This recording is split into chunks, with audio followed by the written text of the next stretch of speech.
ሥላሴን አመስግኑ የምድር ፍጥረታት ዘምሩ። እጃችሁን እያጨበጨባችሁ ሥላሴን አመስግኑ ሥላሴን አመስግኑ የምድር ፍጥረታት ዘምሩ እልል በሉ። ጽላተ ሙሴ ዕፀ ጰራቅሊጦስ ዘሲና ጽላተ ሙሴ ዕፀ ጰራቅሊጦስ ዘሲና ጸናጽል ጸናጽል ጸናጽል ጸናጽል ጸናጽል ለአሮን ጸናጽል ጸናጽል ጸናጽል ጸናጽል ለአሮን ጽላተ ሙሴ ዕፀ ጰራቅሊጦስ ዘሲና ጽላተ ሙሴ ዕፀ ጰራቅሊጦስ ዘሲና ጸናጽል ጸናጽል ጸናጽል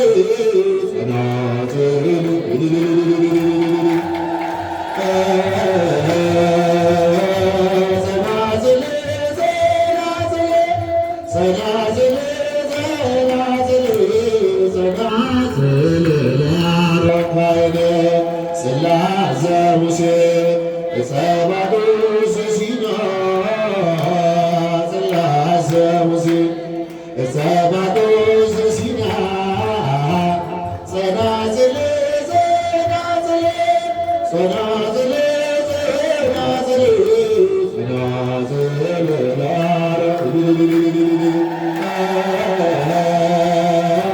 ጸናጽል ጸናጽል ጸናጽል ጸናጽል ጸናጽል ታሮካይነ ሰራዊተ ሰራዊተ መላእክት ሰራዊተ ሰራዊተ ለመድኃኔዓለም ለመድኃኔዓለም ይቀውሙ ለመድኃኔዓለም ለመድኃኔዓለም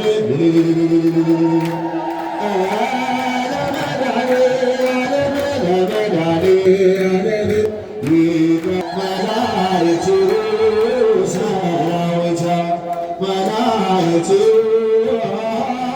ለመድኃኔዓለም ለመድኃኔዓለም ይቀውሙ ለመድኃኔዓለም ለመድኃኔዓለም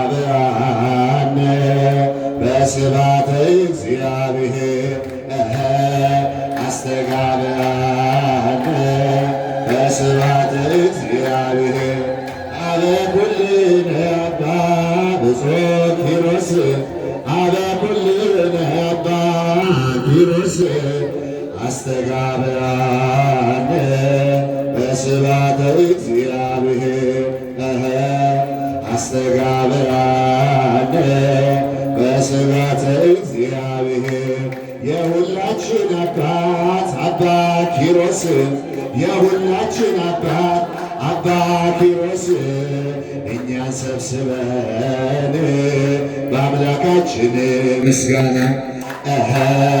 እኛን ሰብስበን በአምላካችን ምስጋና በሁላችን አባት አባ ኪሮስ ታችሁ የሁላችን አባት አባ ኪሮስ አንተ ሰብስበን በአምላካችን ምስጋና አንተ ሰብስበን ለአምላካችን ምስጋና የሁላችን አባት አባ ኪሮስ የሁላችን ኪሮስ አንተ ሰብስበን ለአምላካችን ምስጋና አንተ አምላካችን ከኃጢአት ባርነት ነፃ ተነሱና መስጊን ውለታው ብዙ ነው ምን ይከፈለዋል ተመስገን ብቻ ነው። በኃጢአት በሽታ ወድቄ ሳለሁ መድኃኒት ክርስቶስ ከውድቀት ያነሳኝ ስጦታው ብዙ ነው ለኔ የሰጠኸኝ ተመስገን ብቻ ነው። አምላክ ያንተ ያለ ሰው ደስ ይበለው በአምላካችን ከኃጢአት ባርነት ተነሱና መስጊን ውለታው ብዙ ነው ምን ይከፈለዋል ተመስገን ብቻ ነው። በድንቅ አጠራር በፍቅር ጠራህ ከአጋንንት እስራት ነፃ ያወጣህ አልፋና ኦሜጋ ስለ ዓለም የምትኖር ሻዳይ የሆንከው አማኑኤል ተመስገን። ሰው ደስ ይበለን። ኧረ እያጨበጨባችሁ ስለጻ ተነሱና መስግን ውለታው ብዙ ነው ምን ይከፈለዋል ተመስገን ብቻ ነው።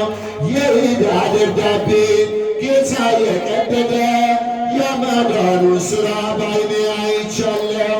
ቸርነቱ አያልቅም ድንቅ የሆነ ጌታ ስሙን እናወድስ እንዘምር በእልልታ። ሰው ደስ ይበለን በአምላካችን ከኃጢአት ባርነት ነፃ ተነሱና መስግን ውለታው ብዙ ነው ምን ይከፈለዋል ተመስገን ብቻ ነው። እንደ በርጤሜዎስ እውር የነበርኩኝ ዛሬ ግን በአባቴ ድነት አገኘሁ። እኩለ መንገድ ብርሃን ሆኖኛል የሱ ስለሆንኩኝ ሰላሙን ሰጥቶኛል። ሰው ደስ ይበለን። ደስ ያላችሁ እስቲ እጃችሁ ከፍ አድርጉ። ተያትባርነት ነፃ ተነሱና መስግን ውለታው ብዙ ነው ምን ይከፈለዋል ተመስገን ብቻ ነው። በድንቅ አጠራር በፍቅር ጠራህ ከአጋንንት እስራት ነፃ ያወጣህ አልፋና ኦሜጋ ስለ ዓለም የምትኖር ኤልሻዳይ የሆንከው ኢየሱስ ተመስገን። ሰው ደስ ይበለን ከኃጢአት ባርነት ነፃ ተነሱና መስግን ውለታው ብዙ ነው ምን ይከፈለዋል ተመስገን ብቻ ነው።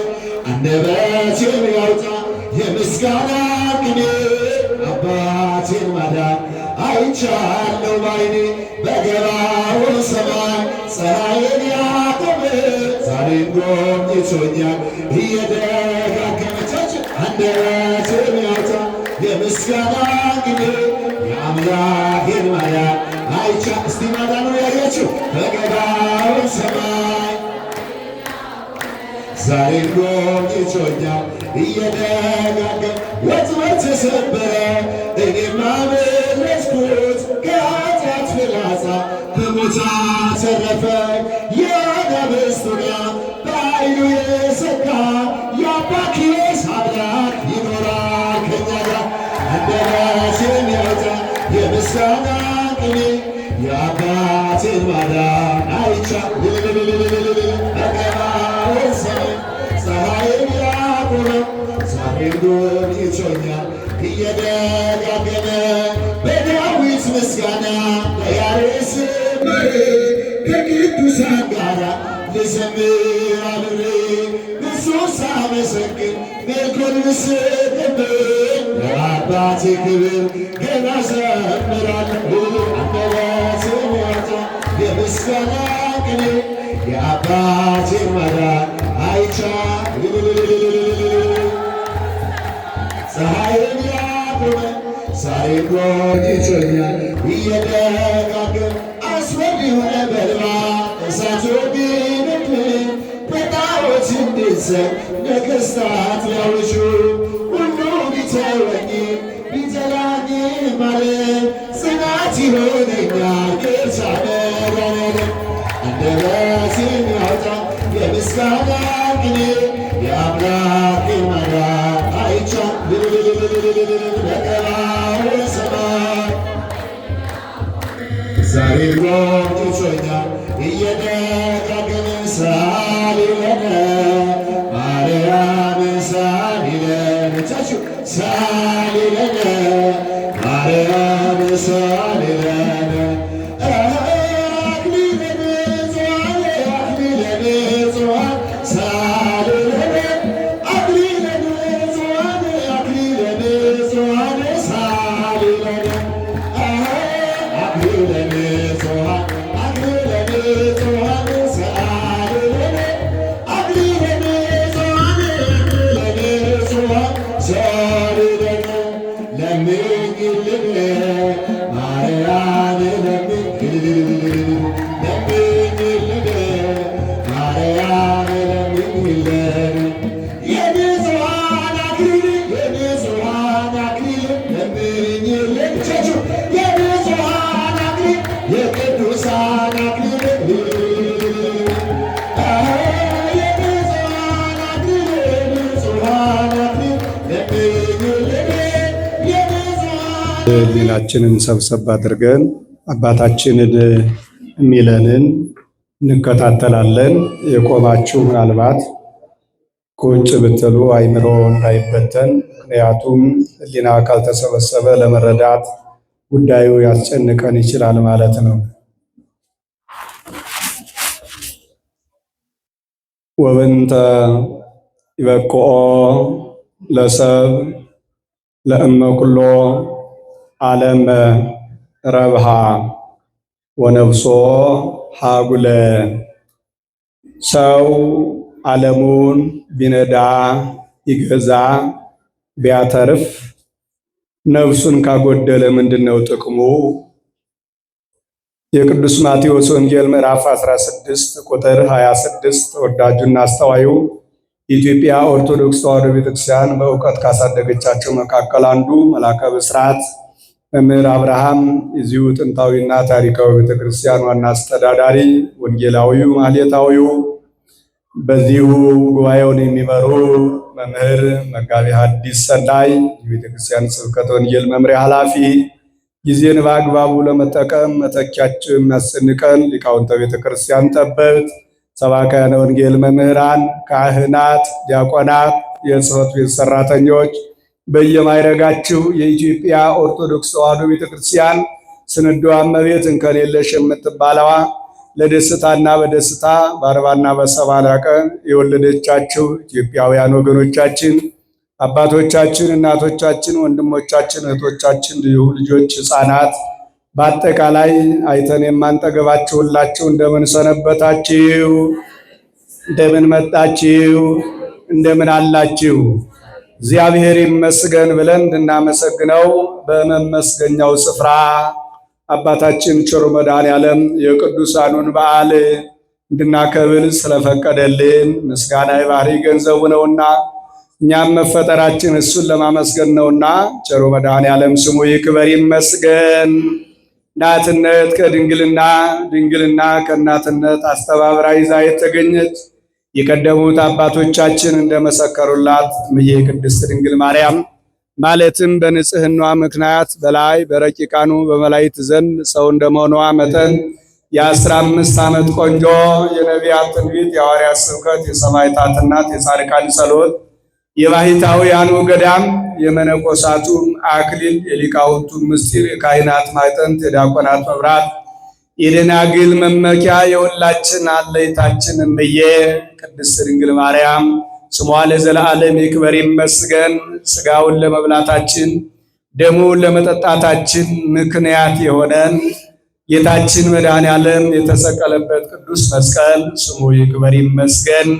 ትጉሃን መላእክት፣ ነቢያት፣ ሐዋርያት፣ ጻድቃን፣ ሰማዕታት እግዚአብሔር እንዳከበራቸው መጠን ስማቸው ለዘላለም ይክበር ይመስገን። ለመሰብሰባችን ምክንያት የሆኑን የዓለም ንቀው የላይኛውን ዓለም የመረጡ ቅዱሳኑ አባ ኪሮስና አባ እስትንፋሰ ክርስቶስ ጸሎታቸው፣ ምልጃቸው፣ ቃል ኪዳናቸው ከሁላችንም ጋር ይሁን።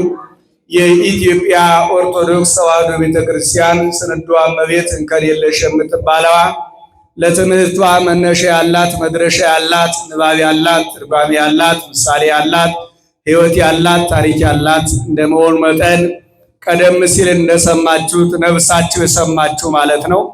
እለመነንወ ወጸልእወ ለዝንቱ ዓለም ኃላፊ የሀገራችን ቅዱስ ያሬድ መጻሕፍትን ከመተርጎም በላይ በማብራራት ይታወቃልና በማመስጠር ይታወቃልና ይህን ዓለም የናቁ ይህንም ያልፈውን ዓለም የመነኑ ያሸነፉ የላይኛው ዓለም በነፍስ የታያቸው በስጋ በዚህ ዓለም የናቁት ብለው ሊቃውንቱ ምስጋና ሲያቀርቡ ነበር። እነዚህን ያጣለት ምን ይበጀን ይሆን? እስኪ ምስጋና አቀርቡ ኢትዮጵያውያን ወገኖቻችን። ቀላል አይደለም። አባቶቻችን በተለመደ ቋንቋ ሲናገሩ በእጃችን የያዘውን ወርቅ ከመዳብ ይቆጠራል ይላሉ። ሊቃውንቱ በእጃችን ስለያዝናቸው ምንም ላይ መስለን ይችላል። በሌላ አነጋገር ደበቅ ብለው ስለሚያገለግሉ እኛ እድሉን አግኝተነው እዚህ መድረክ ላይ ከእናንተ ጋር እንተዋወቃለን። በእውነት የወለዱን እነሱ ናቸው። ደግማቸው አክብራቸው ሊቃውንቱን እውነት እላቸዋለሁ። እንግዲህ ቀጥለውም ደግሞ ስለ አባቶችሽ ፋንታ ልጆች ተተኩልሽ ተወለዱልሽ ያለውን ነቢየ እግዚአብሔርን አባሪ መነሻ ዋቢ አራያ በማድረግ ከአባቶቻቸው የተማሩት ልጆች ደግሞ ሳሉ ለነ ጻድቃን ከመ ንድኃን በጸሎትክሙ በተወደደው ጸሎታችሁ መንበረ ጸባዖት በደረሰው ጸሎታችሁ እኛን ደካሞቹን አስቡን አማልዱን በማለት ምስጋና ያቀረቡ ልጆቻችን ምስጋና ይገባቸዋል። እንዲበረቱ ዕውቀት እንዲገልጥላቸው አመስግኗቸው።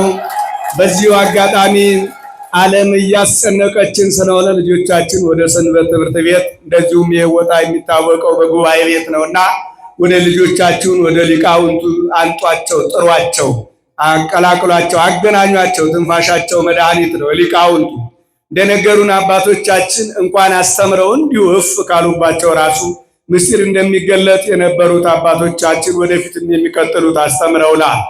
ከዚህ አንጻር የተነሳ ወደ ርዕሰ ጉዳያችን መለስ ብለን ስንመለከት አምላካችን መድኃኒታችን ኢየሱስ ክርስቶስ በዚህ ምድር ሲመላለስ ልብ ብለን እንስማ። ኢትዮጵያውያን ወገኖቻችን ይህ ድምፅ የሚሰማችሁ ስለ መላእክት በጥልቀት አስተምረዋል። ስለ ነቢያት አስተምረዋል። ስለ ሐዋርያት አስተምረዋል። ስለ ጻድቃን አስተምረዋል። ስለ ሰማዕታት ሰማዕታት የሚለው የብዙ ነው። ስለ ሰማዕት ብለን ስንወስደው ብዙ ሰማዕታትን ብዙ አባቶቻችን ምስክሮችን አስተምረዋል። ስለ ሊቃውንት፣ ስለ ካህናት፣ ስለ ዲያቆናት፣ ስለ መናንያን ይህን ዓለም ንቀው ከእግዚአብሔር ዋጋ እንደሚያገኙ በደንብ አድርጎ አስተምሯልና ከዚህ አንጻር የተነሳ ስለ መናንያን ካስተማረው አንቀጽ መካከል አንዷን ሐሳብ ነው የምናነሳው። ወንጌል ሰፊና ጥልቅ እንደመሆኑ መጠን በዚች ሐሳብ ውስጥ የቅዱሳኑን የጻድቃኑን ሕይወታቸውን ጥቂት አብረን እንመዝናለን። ምናልባትም ዓለምን ነው ያሸነፉት። እኛ ደግሞ ዓለም አልሸነፍ ብላን እየተገዳደረችን ትገኛለች። ታውቃላችሁ፣ አሁን ዓለም አልሸነፍ ብሎ ወንድም እህቱን አይወድም፣ እህት ወንድሟን አትወድም፣ አማት ምራቷን አትወድም፣ ምራት አማቷን አትወድም።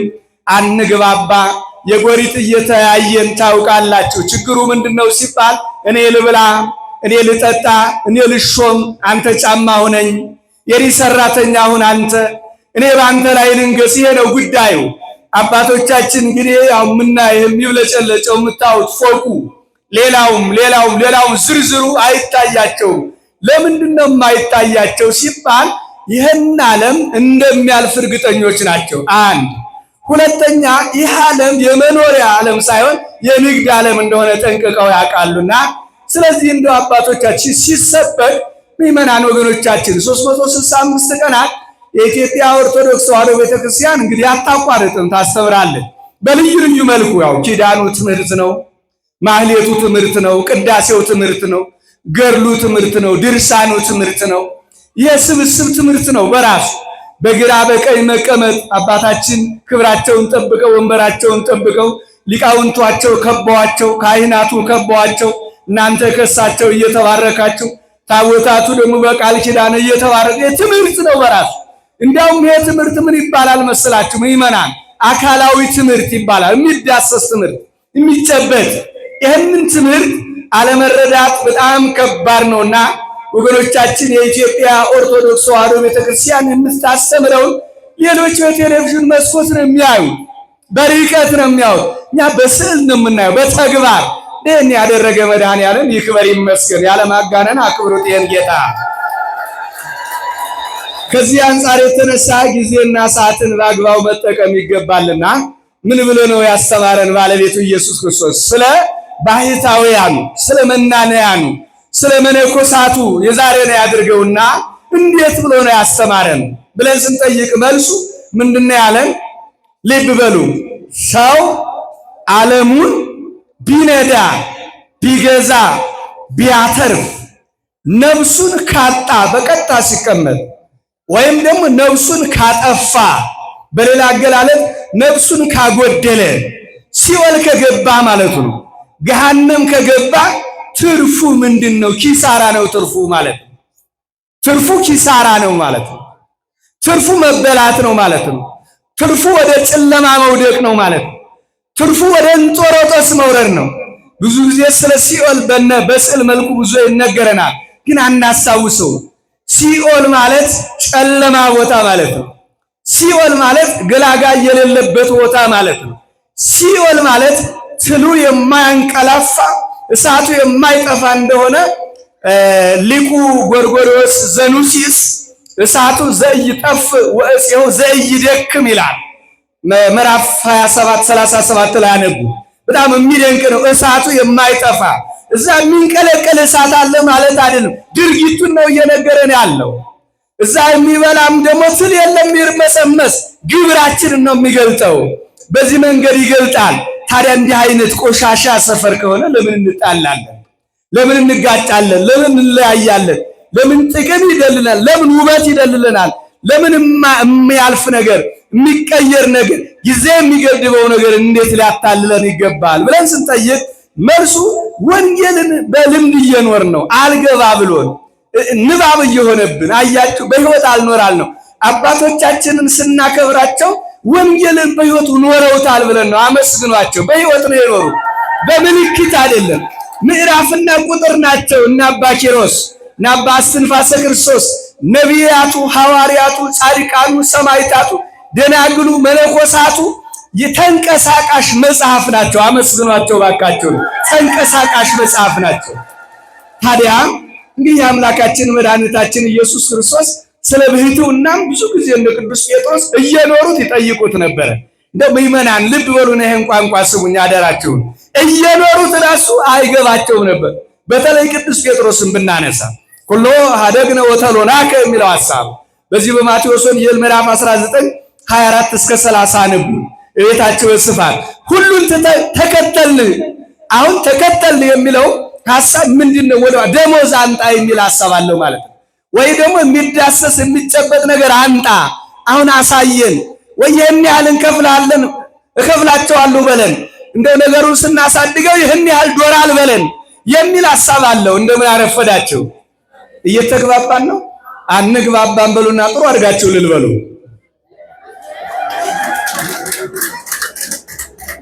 የሚገርም ነው። አይን ዋጋ እንዳለው ማረጋገጫው ይሄ ነው። አይን ዋጋ እንዳለው ማረጋገጫው ይሄ ነው። አይናቸው የማያየው እልል ብለዋል፣ አጨብጭበዋል። የምታዩት ግን በትክክል ይሄው ለአይን ጆሮ መሆኑ ማረጋገጫው ይሄ ነው። አያችሁ፣ አባቶቻችን ሊቃውንቱ ሲተረጉሙ የውስጥ አይን አለ፣ የውስጥ ጆሮ አለ፣ የሚታይ አይን አለ፣ የማይታይ አይን አለ፣ የሚታይ ጆሮ አለ፣ የማይታይ ጆሮ አለ። ሊቃውንቱ አባቶቻችን ሀበነ እግዚኦ አዕይንተ አእምሮ የሚለው የውስጣችን አይን ማየት እንዲችል ረቂቁን እግዚአብሔርን ማየት እንዲቻል ማለት ነው። ረቂቁን እግዚአብሔር መንግስተ ሰማያት በራሱ ረቂቅ ናት። ገነትን በባህሪዋ እኮ ረቂቅ ናት። በደንብ ማየት አለባቸው። ምናልባት ገነት የት ናት ለሚለው ለሌላ ጊዜ እንተወስ፣ ትምህርት እንዳይደበላለቅብን፣ እናንተም አይምሯችሁ እንዳይፈስ በሌላ አነጋገር ዝሩ እንዳይሆን ጥንቃቄ ያስፈልጋልና ትምህርታችን ማለት ነው። ከዚህ አንጻር የተነሳ በደንብ ሲያስተውሉ ምእመናን እና ሁሉን ትተን ተከተል የሚለው ቅዱስ ጴጥሮስ ምንድነው ሐሳቡ የሚጠቁመን? የሆነ ነገር በለን እንጂ ማለት አሁን ቅዱስ ጴጥሮስ ምን አለውና ብለው ደግሞ ይተረጉማሉ ሊቃውንቱ። ዓለምን ቢንቅ ምን ያስደንቃል? ድሃ አይደለም ወይ ይላሉ። እውነት ነው፣ ድሃ ነው።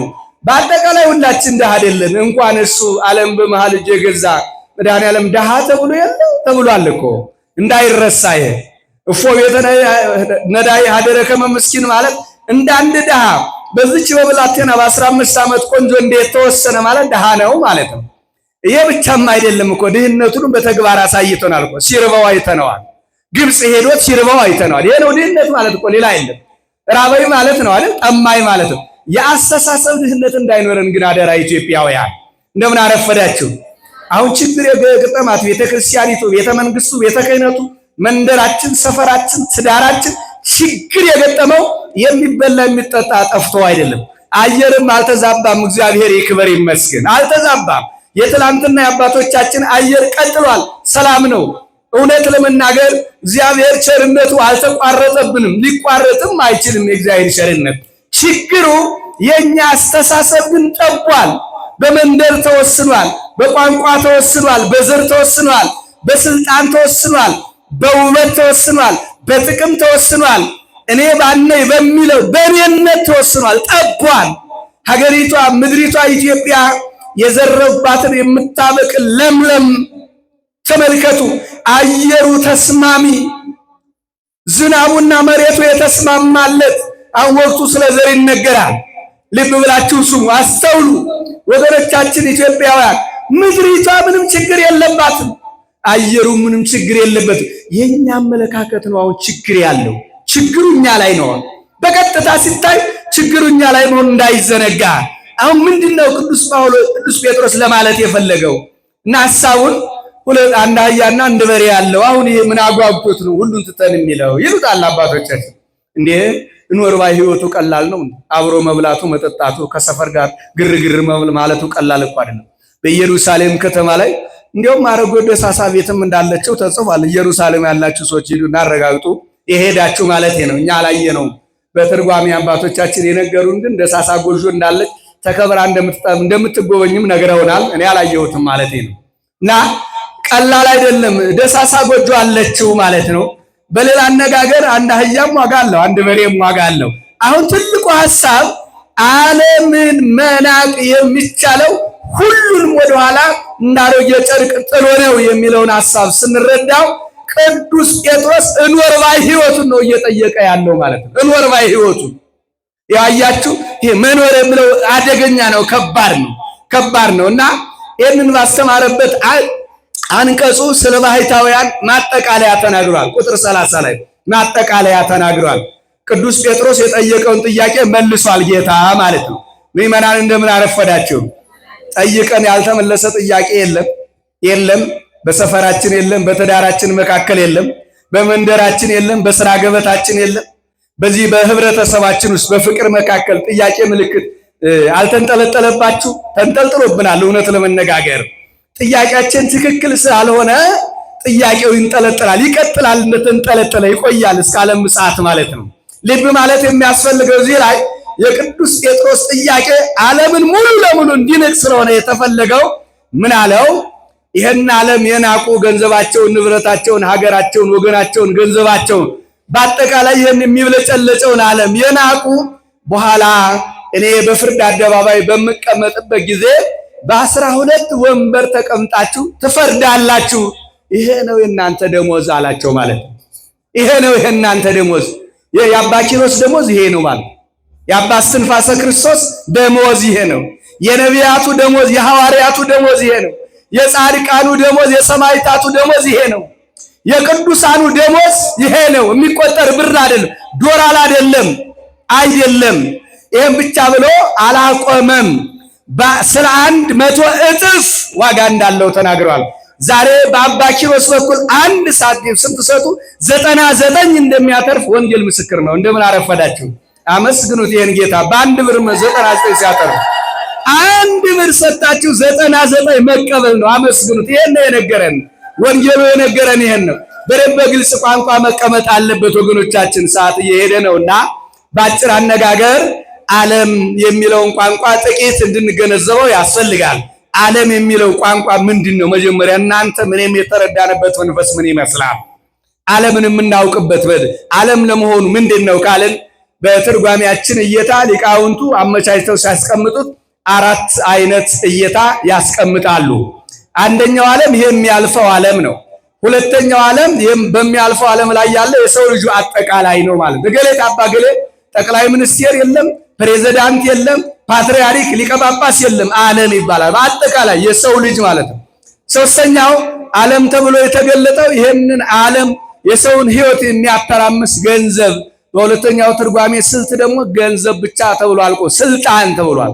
አልፎ ደግሞ ሲያቀናው ቅዱስ ዮሐንስ ወንጌላዊ ምን ብሎታል? ውበትን ብሎታል፣ ጥቅም ብሎታል። እንዲህ እያለ ይተረጉመዋል። አራተኛና የመጨረሻው ዓለም ተብላ የተገለጠችው በዚህኛው ዓለም የሚተካ ሌላ ዓለም ነው ማለት ነው። በዚህኛው ዓለም የሚተካ መንግስተ ሰማያት። አሁን ዓለም እንደዚህ ካየነው ዓለም ምንድነው ጠባው ብላችሁ ከነገራችሁን ጨለማና ብርሃን ነው መልሱ፣ አንደኛው ማለት ነው። ሁለተኛ አቀማመጡ አባጣና ጎድጓዳ ወይም ደግሞ ሞቀታማ ቀዝቃዛማ ቦታ ማለት ነው። መስተንግዶው ደግሞ ዓለም ምን ይባላል ብለን ከጠየቅን አንዱ ይራብበታል፣ አንዱ ይጠግብበታል፣ አንዱ ያለቅስበታል፣ አንዱ ይደሰትበታል፣ አንዱ ከፍ ይልበታል፣ አንዱ ዝቅ ይልበታል፣ አንዱ ያገኝበታል፣ አንዱ ያጣባታል፣ አንዱ ይገደልበታል፣ አንዱ ይገልበታል፣ አንዱ ግራ ይጋባበታል፣ አንዱ ደግሞ እኔ ከዚህ በላይ መኖር እችላለሁ ብሎ ውሳኔ ያሳልፍበታል። ዓለም ማለት ነው ባጭሩ። ይህች ዓለም ምንም ይሁን ምን ታልፋለች ነው ዋናው ጭብጥ ሐሳብ። ታልፋለች። እንደሚያልፍ ግን እርግጠኛ የሆነ ሰው ወንድሙን አይጠላም፣ ሀገሩን አይጠላም፣ ሃይማኖቱን አያስነቅፍም፣ በተቀመጠው ወንበር ላይ ክፉ ስራ አይሰራም፣ ይጠነቀቃል ለኃላፊነቱ። ምክንያት የሚገለበጥ ወንበር ነው አይተቀመጠበት። ወገኖቻችን እንደምን አረፈዳችሁ? ተሽከርካሪ ወንበር ታውቃላችሁ? ዘመናዊ ነው አይደል? ዘመናዊ የሚሽከረከር ምን ማለቱ ይመስላችኋል ምእመናን? ይሄ ወንበር የሚሽከረከረው አልመጠንከኝምና ከምጥልህ በፊት ውረድልኝ የሚል መልእክት አለ ማለት ነው። እግዚአብሔር በቀላል ነገር እኛን ያስተምረናል። በጣም ሚደንቅ ነው። አናስተውለው ታዲያ? አዎ ለዚያ እኮ ነው መጽሐፉ እንደማናስተውል ተጽፏል። በብዙ ቦታ በደንብ ግንዛቤ ልንወስድ ይገባል። ስለዚህ ይሄኛው ዓለም ተወደደም ተጠላም ያልፋል የሚለውን ሐሳብ ውሰዱልኝ። ያልፋል። ካለፈ ታዲያ ምን እናድርግ ወደሚለው ሐሳብ ስንመጣ ደግሞ የሚያልፍ ስራ መስራት ይጠበቅብናል የሚለው መልስ ይሰጠናል። ቅዱስ ሉቃስ እንደዚህ ብሎ ዘግቦልናል። ሉቃስ 16:8 ላይ እስመ ውሉደ ዓለም ይጠበቡ እሙሉደ ብርሃን በዓለሞሙ ይላል። ምን ማለት ነው ሲተረጎም?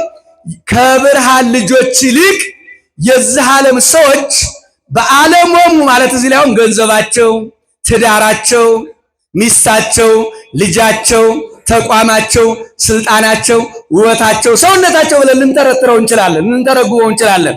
ዓለሞሙ የሚለው ማለት ነው። ከብርሃን ልጆች ይልቅ ማለት ከነ አባ ኪሮስ ይልቅ፣ ከነ ሀብተ ማርያም ይልቅ፣ ከነ አቡነ ገብረ መንፈስ ቅዱስ ይልቅ፣ ከነ አቡነ ተክለ ሃይማኖት፣ ከነ አባ መቃርስ፣ ከነ አባ እንጦርስ ይልቅ ማለት ነው። ምን ማለት ነው? እና አባ ኪሮስ የወረሱት አንዱን ዓለም ነው፣ ሁለቱንም አይደለም። እንደምን አረፈዳችሁ?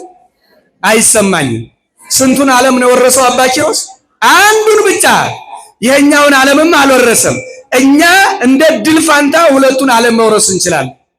ሁለቱን ዓለም ካለን ላይ ከ11 ሰተን ወልደን ከብደን ወንድ ልጅ ወልደን ለቤተ ክርስቲያን ሊቅ አስደርገን ቄስ አስደርገን ዲያቆን ተመራማሪ ፈላስፋ አድርገን ፕሮፌሰር አድርገን ለሀገራችን ዶክተር፣ ኢንጂነር፣ ጠበቃ፣ ዳኛ፣ ሳይንቲስት አድርገን በዚህ በሁለቱም ዓለም እንነግሳለን።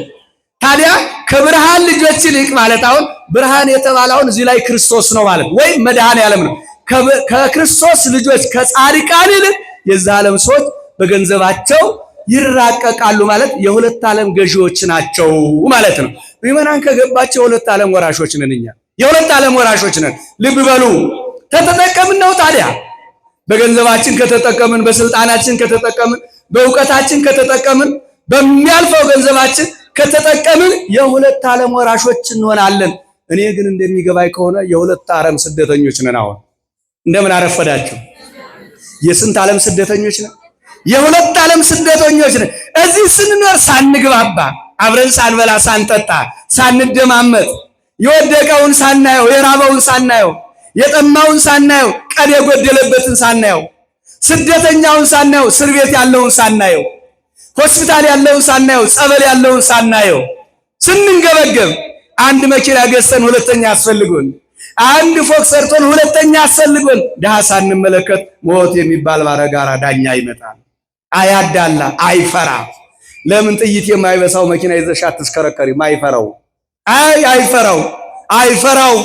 በታሪክ አጋጣሚ የሁለት ዓለም ስደተኞች እንዳንሆን እናስተውሉ ምእመናን።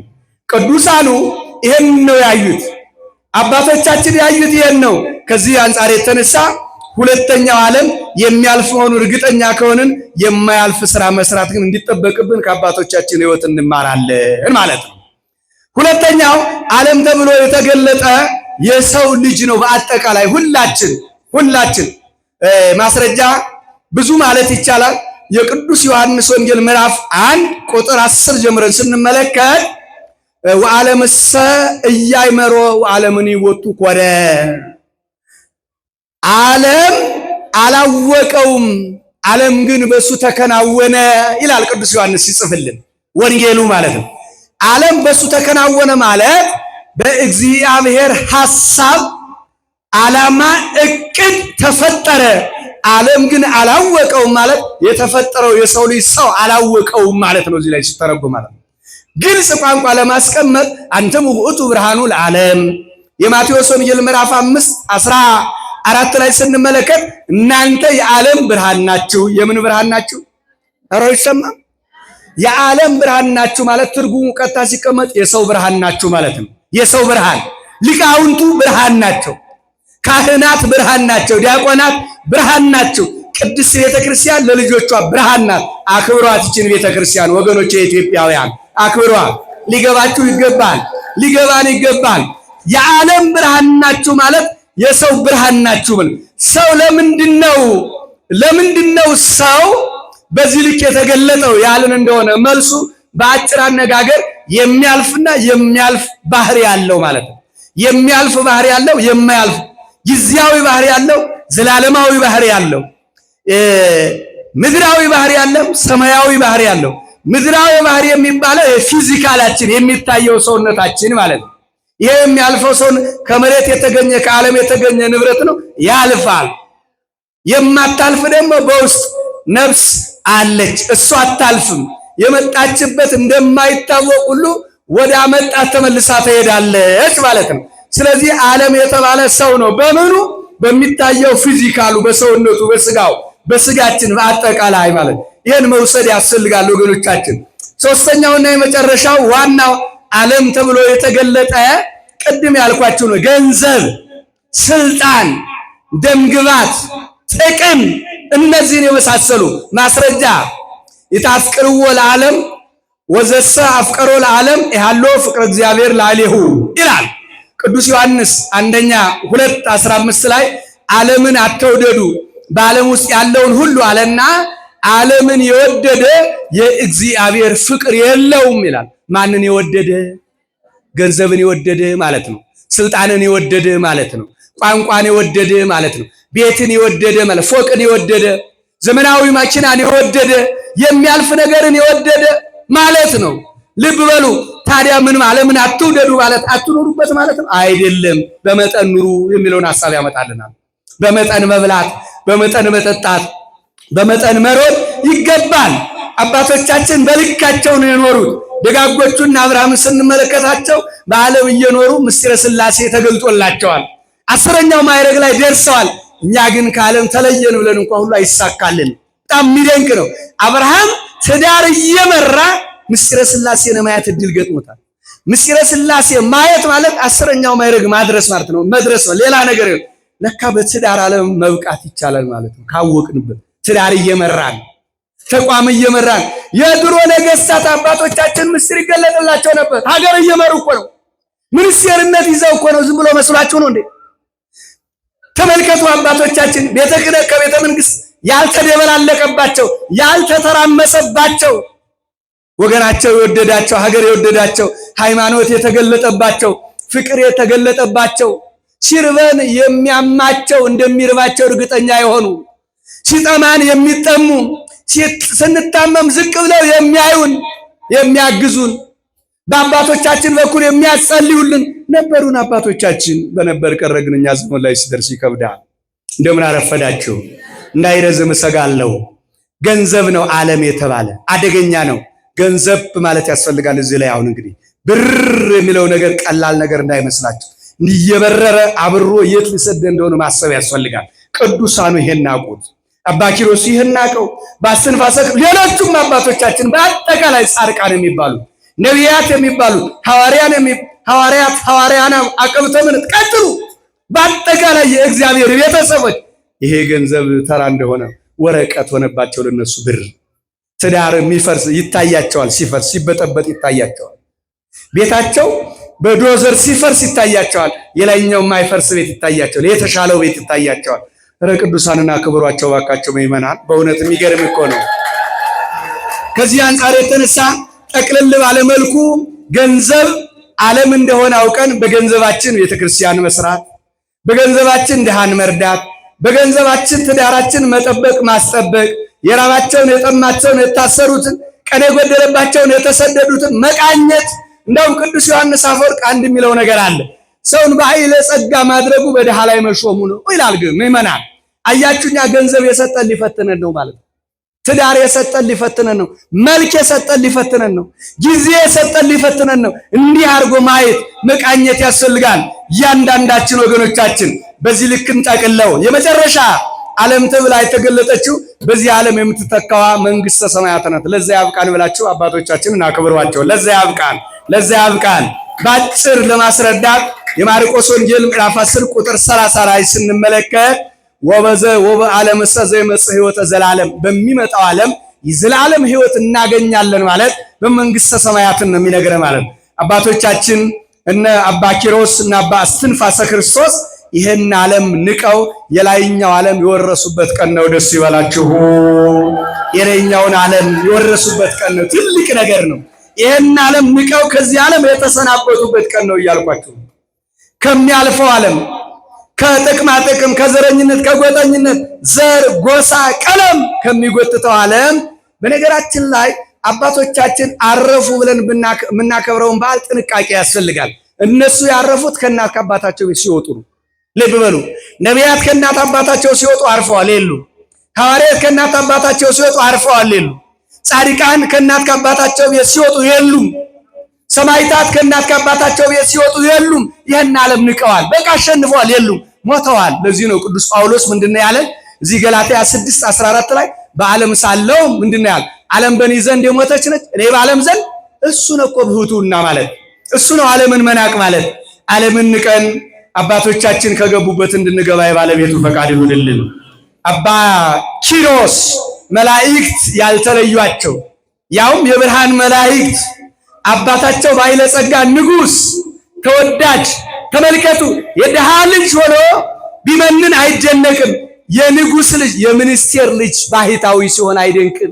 የሚኒስቴር ልጅ የባይለ ጸጋን ልብላ ያለውን መብላት በሚችልበት ልጠጣ ያለውን በሚችልበት ቦታ መናቅ ማለት ይሄ ነው።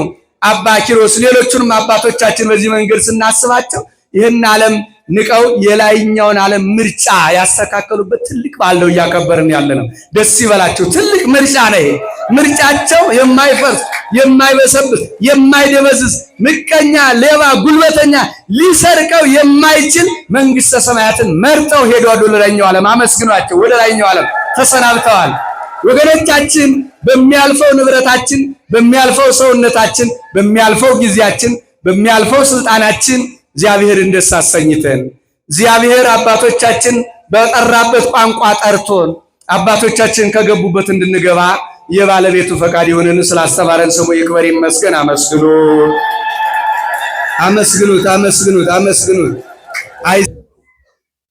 እሺ ክቡር አባታችን ሊቃውንተ ቤተ እግዚአብሔር፣ ምእመናት እንደምን ዋላችሁ? በዚህ ተገኝተን የጻድቁ አባታችን የአቡነ ኪሮስ በረከታቸው ቃል ኪዳናቸው ሀብተ ረድኤታቸው እንድንቀበል የፈቀደልን አምላክ ስሙ የተመሰገነ ይሁን። የተሰጣቸው ቃል ኪዳን ሁሉ በእናንተ ላይ ይደር። ሕፃናትን ያሳድግልን፣ ወጣቱን ከመቅሰፍት ይሰውር፣ አረጋውያንን በዕድሜ ይታደግልን። አባቶቻችን ካህናት መስዋዕታቸው መስዋዕተ አቤል፣ ዕጣናቸው ዕጣነ ዘካርያስ፣ ጸሎታቸው ጸሎተ ቅዱሳን ብሎ ተቀብሎ ለሀገራችን ሰላሙን፣ ለሕዝባችን ፍቅር ስምምነቱ፣ ለቤተ ክርስቲያናችንም አንድነቱን ይዘዝልን። ከዋዜማው ጀምረው ያገለገሉ ሊቃውንተ ቤተ እግዚአብሔር በሀብተ ሥጋ በሀብተ ነፍስ ያቆይልን። በዚሁም በአውደ ምሕረቱ ላይ ያስተማሩን ክቡር መምህራችን ለቤተ ክርስቲያናችን በዕድሜ በጸጋ ያቆይልን፣ ቃለ ሕይወት ያሰማልን። እናንተም የሰጣችሁትን ስጦታ ሁሉ እግዚአብሔር አምላክ ይቀበልላችሁ፣ አብዝቶ እጥፍ ድርብ አድርጎ ያድላችሁ። በዚህ ሰሞን በዚህ ወቅት በተለይ በገጠራማው አካባቢ የዝናብ እጥረት አለና ሁላችሁም በጸሎት አስቡ።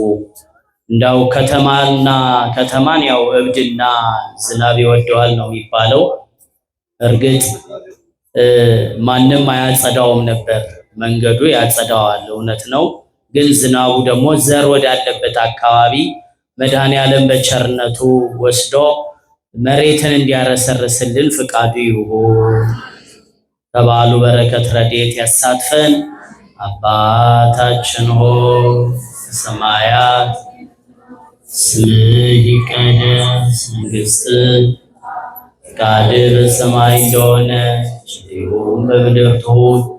የዕለት እንጀራችንን ስጠን ዛሬ፣ በደላችንን ሁሉ ይቅር በለን እኛም የበደሉንን ይቅር እንደምንል። አቤቱ ወደ ፈተና አታግባን ከክፉ ሁሉ አድነን እንጂ መንግሥት ያንተ ናትና፣ ኃይል፣ ክብር፣ ምስጋና ለዘላለሙ። እመቤታችን ቅድስት ድንግል ማርያም ሆይ በመልአኩ በቅዱስ ገብርኤል ሰላም እንልሻለን። በሐሳብሽ ድንግል ነሽ፣ በሥጋሽም የአሸናፊ እግዚአብሔር እናት ሆይ ሰላምታ ለአንቺ ይገባሻል። ከሴቶች ሁሉ ተለይተሽ አንቺ የተባረክሽ ነሽ፣ የማኅፀንሽ ፍሬ የተባረከ ነው። ጸጋን የተመላሽ ብፅዕት ሆይ ደስ ይበልሽ፣ እግዚአብሔር ከአንቺ ጋር ነውና ከተወደደው ልጅሽ ጌታችን ከመድኃኒታችን ኢየሱስ ክርስቶስ ዘንድ ይቅርታውና ምሕረቱን ለምኝልን ኃጢአታችንን የሚያስተሰርይልን ዘንድ ለዘላለሙ ይህድግ ይፍታ ያንጽሕ ወይቀድስ ወያስተስርይ እግዚእነ አምላክነ ወመድኃኒነ ኢየሱስ ክርስቶስ ሊቀ ካህናት ሠራየ ኃጢአት ወደምሳሴ አበሳ እስራኤል ለክሙ ኃጢአትክሙ ዘገበርክሙ ንስክሙ እስከ ይእዜሰ ቀሳውስት ዲያቆናት አግብርቱ ሃይማኖተ እግዚአብሔር ኩኑ ፍቱሐነ ወንጹሐነ ይረሴኒ ይረሲክሙ ድሉዋነ ለመንግሥተ ሰማያት እግዚኦ መሐረነ ክርስቶስ።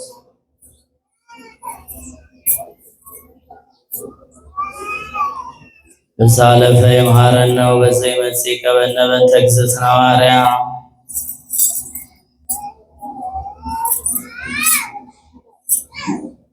አቤቱ ጌታዬ መድኃኒቴ ኢየሱስ ክርስቶስ ሆይ ኃጢአቴንና የሕዝብን ኃጢአት ይቅር በል። አውቀን በድፍረት ሳናውቅ በስህተት በመዓልት በሌሊት በሐልዮ በነቢብ በገቢር የተሰራ ኃጢአት ማሰራ ኃጢአት እግዚአብሔር ይፍታ። እግዚአብሔር ይባርካችሁ።